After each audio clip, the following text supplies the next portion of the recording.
वैसे तो अगर आप इस वीडियो को देखना स्टार्ट कर चुके हैं तो आपको पता ही होगा कि सी प्रोग्रामिंग क्या है या फिर जनरली प्रोग्रामिंग लैंग्वेज क्या होता है।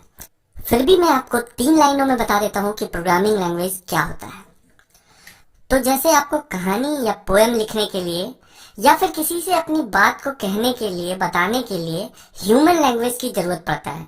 जैसे कि हिंदी हो गया, इंग्लिश हो गया, उर्दू हो गया, फ्रेंच हो गया, ठीक है। आपको इन लैंग्वेजेस का सहारा लेना पड़ता है अपने आप को एक्सप्रेस करने के लिए, किसी को कुछ बताने के लिए, या अगर आप कोई बुक लिखना चाहते हो, कहानी लिखना चाहते हो, पोएम लिखना चाहते हो, तो आपको एक ह्यूमन लैंग्वेज की जरूरत पड़ता है। उसी तरीके से कंप्यूटर का सॉफ्टवेयर या वेबसाइट या फिर मोबाइल ऐप बनाने के लिए हमें प्रोग्रामिंग लैंग्वेज का जरूरत पड़ता है, ठीक है। तो जैसे ह्यूमन लैंग्वेज ह्यूमन समझते हैं, उसी तरीके से प्रोग्रामिंग लैंग्वेज कंप्यूटर समझता है। अब देखो, जिस तरीके से ह्यूमन लैंग्वेज एक से ज्यादा है, जैसे कि मैंने अभी आपको बताया English, Hindi, Sanskrit, Urdu, French, German, ऐसे ये सारी भाषाएं हैं ह्यूमन की। उसी तरीके से प्रोग्रामिंग लैंग्वेज भी एक से ज्यादा है। जैसे for example C, C plus plus, Python, Java, PHP, JavaScript, Node. तो अभी हम लोग जो सीखने वाले हैं वो है सी। लेकिन क्वेश्चन ये आता है कि हम सी क्यों सीख रहे हैं। तो मैं आपको सिर्फ 3 रीजन बताऊंगा कि आपको क्यों सी सीखना चाहिए। पहला, अगर आप सी सीख लेते हैं तो फिर कोई भी दूसरा लैंग्वेज आप तुरंत सीख सकते हो। मतलब आपके लिए बहुत ही आसान हो जाएगा दूसरा लैंग्वेज सीखना, क्योंकि ये बाकी लैंग्वेज से थोड़ा हार्ड है सीखना, ठीक है। तो अगर आपने इस पे कंट्रोल कर लिया ना तो बाकी सारी लैंग्वेजेस बहुत ही आसान हो जाएगी। मतलब आप 15-15 दिन में नए नए लैंग्वेजेस सीखना स्टार्ट कर दोगे अगर आपका सी पे अच्छा कंट्रोल है तो, ठीक है। बट क्योंकि ये फायदा है तो इसका मतलब ये है कि सी अपने आप में थोड़ा सा टफ है बाकी लैंग्वेजेस जैसे पाइथन या पीएचपी से कंपेयर करोगे आप तो। और अगर आप सी सीख लेते हो तो सी प्लस प्लस समझ लो आधा सीख लिया, और सी सी प्लस प्लस अगर आपने सीख लिया है तो फिर समझ लो कि बस जावा में क्या है, सिंटेक्स चेंज है, बाकी आपने पूरा सीख लिया है, ठीक है। तो मतलब बेसिक आप ये समझ लो कि अगर आपने सी सीख लिया है ना, 50% सारे लैंग्वेजेस का आपने सीख लिया है। अब थोड़ा बहुत ही चेंजेस आने वाला है। तो मतलब अगर मन लगा के सीखोगे तो सी सीखने के बाद 15-15 दिन में आप नए लैंग्वेजेस सीख जाओगे।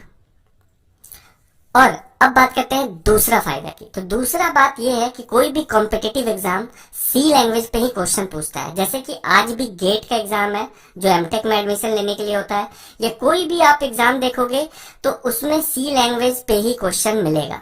और अगर आप किसी कंपनी में भी इंटरव्यू वगैरह देते हो तो वहां पे भी आपको अलाउड रहेगा हमेशा सी लैंग्वेज पे कोड करने के लिए, जब आप इंटरव्यू में हो। तो जब आप काम करने लगोगे तो जैसा रिक्वायरमेंट होगा उस हिसाब से वो आपको लैंग्वेज बताएंगे। बट इंटरव्यू प्रोसेस में आपको सी लैंग्वेज पे लिखने के लिए बिल्कुल अलाउ करेंगे, ठीक है। हर कंपनी अलाउ करेगा।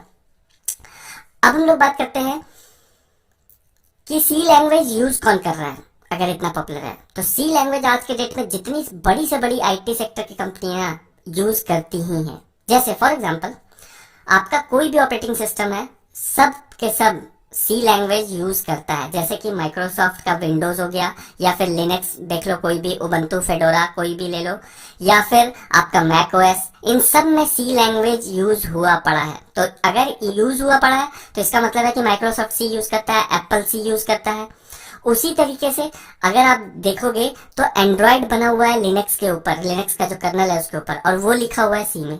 तो एंड्रॉयड भी सी बेस्ड ही है एक तरह से देखा जाए तो जब तक एंड्रॉयड है तब तक सी पे इम्प्रूवमेंट चलता रहेगा। उसी तरीके से बहुत सारे सॉफ्टवेयर ले लो, गूगल क्रोम आपका सी पे लिखा हुआ है। बहुत हद तक देखो, जब मैं बोलता हूँ कि सी पे लिखा हुआ है तो इसका मतलब ये नहीं है कि सिर्फ सी पे लिखा हुआ है, बट उसमें सी का भी कंपोनेंट्स है, सी भी यूज किया गया है, ठीक है। तो गूगल क्रोम भी में भी सी यूज किया गया है लैंग्वेज। और वीएलसी जो आप लिखते हो वो आप देख लो, उसका सोर्स कोड वो भी सी पे लिखा हुआ है, सी सी प्लस प्लस इन सब पे लिखा हुआ है, ठीक है। तो मतलब आपको सी ऑलमोस्ट यूज हो रहा है अभी भी। ऑल्दो ये बहुत पुराना लैंग्वेज है बट ये इतना स्ट्रांग है कि अभी तक यूज हो रहा है और आगे भी होता रहेगा। अब हम लोग बात ये करते हैं कि आप कौन कौन सा प्रॉब्लम फेस करोगे सी लैंग्वेज सीखते हुए, और उसको कैसे हम लोग ओवरकम कर सकते हैं, उस प्रॉब्लम को कैसे दूर कर सकते हैं। तो पहला प्रॉब्लम ये है कि हो सकता है कि आप लोगों को कुछ टॉपिक समझ में ना आए। स्टार्टिंग में अगर आप फर्स्ट टाइम प्रोग्रामिंग सीख रहे हो तो इसमें आपकी गलती नहीं है। प्रोग्रामिंग लैंग्वेज होता ही ऐसा है कि जब आप फर्स्ट टाइम सीखने आओगे तो कुछ चीजें आपको समझ नहीं आएंगी, बट मैं आपको बताता हूँ कि आपको कैसे पढ़ना है, और अगर आप मेरे बताए हुए तरीके से पढ़ोगे तो 100% समझ में आएगा। ठीक है, तो देखो जनरली लोग कैसे पढ़ते हैं, स्टार्ट करते हैं पढ़ना और पढ़ते चले जाते हैं, लर्न करते चले जाते हैं, मतलब कि जो बुक में लिखा हुआ पढ़ते जा रहे हैं, पढ़ते जा रहे हैं, पढ़ते जा रहे हैं। ठीक है, या फिर दूसरा ये हो सकता है कि जहां पे समझ में आना बंद हुआ वहीं पे वो बंद करके किताब बंद किया, मेरे समझ में नहीं आएगा, बंद, खत्म। कुछ लोग क्या करते होंगे कि भाई ये टॉपिक समझ में नहीं आया तो आगे बढ़ जाते हैं एटलीस्ट। ठीक है, तो वो उनसे बेटर है। लेकिन मैं अभी आपको दूसरा ट्रिक बताता हूँ सी लैंग्वेज सीखने का, क्योंकि मैं बहुत सारे लैंग्वेजेस सीख चुका हूँ, तो मुझे एग्जैक्ट पता है कि कैसे अब लैंग्वेजेस को सीखा जाता है। और जो मैं आपको बोल रहा हूँ कि ये हो सकता है, ये एक्चुअल में मेरे साथ हो चुका है, इसीलिए मैं आपको एग्जैक्टली बता पा रहा हूँ कि होता है ये। और बहुत सारे स्टूडेंट जो मेरे साथ पढ़ते थे उन्होंने भी ये फेस किया था, राइट। तो इस वजह से मैं आपको बता रहा हूँ। तो मैंने आपको क्या बताया कि दो ही चीज हो सकता है, या तो आपको स्टार्टिंग में ही थोड़ा बहुत प्रॉब्लम हो, एक दो टॉपिक समझ में ना आया, आप बंद कर दोगे कि मेरे बस का प्रोग्रामिंग नहीं है, या फिर आप स्किप करके आगे निकलते जाओगे, बट वो भी पूरी तरीके से उस प्रोसेस में भी आप नहीं सीख पाओगे। तो करना क्या है ये देखो, करना आपको ये है, मतलब आपको सी लैंग्वेज स्टार्ट करना है पढ़ना। उसके बाद जब पढ़ते जाओगे टॉपिक वाइज टॉपिक, तो अगर आपको कुछ समझ में नहीं आ रहा है तो आगे बढ़ते जाओ। कब तक बढ़ते जाओ? जब तक आप फंक्शन वाला टॉपिक नहीं सीख लेते हो। और जैसे ही आप फंक्शन का टॉपिक सीखते हो, आपको क्या करना है, फिर से शुरुआत करना है। समझ रहे हो? जैसे ही आपने फंक्शन का टॉपिक कंप्लीट कर लिया, जब आपका फंक्शन का टॉपिक कंप्लीट हो जाएगा तो आपको फिर से आना है स्टार्टिंग पे, और उसके बाद मैं आपको बता रहा हूं कि एक एक सेंटेंस आपको समझ में आने लग जाएगा, राइट। तो आपको क्या करना है, फंक्शन के टॉपिक तक अगर आपको कुछ समझ में नहीं आता है तो भी आगे बढ़ते रहना है, आगे बढ़ते रहना, रुकना नहीं है। क्योंकि जब आप फंक्शन का टॉपिक पढ़ लोगे, तब जब आप स्टार्टिंग से आओगे तो आपको एक एक लाइन समझ में आएगा। बट जब आप स्टार्ट करोगे ना, तो कुछ चीजें आपको लगेगी कि यार ये इसका यूज पता नहीं चल रहा, लेकिन उस समय आपको इग्नोर करके चलना है। उस समय आपको ये सोच के चलना है कि ठीक है ऐसा ही होता है, मैं अभी रट लूंगा। देखो मैं कभी भी रटने के फेवर में नहीं हूँ, बट मैं आपको बता रहा हूँ कि कुछ चीजें आप रट के चलो फंक्शन के टॉपिक तक, और जब फंक्शन हम लोग कंप्लीट करेंगे फिर से आप स्टार्ट करना, और आपको एक एक लाइन समझ में आने लगेगा ऑटोमेटिक। अब देखो दूसरा प्रॉब्लम क्या होता है कि कभी कभी प्रोग्राम में एरर आएगा, ठीक है, और वो आपसे सॉल्व भी नहीं होगा। तो आपको करना क्या है कि 5 अटेम्प्ट दो आप एक बार में, ठीक है, और अगर वो नहीं होता है तो उसको स्किप कर दो।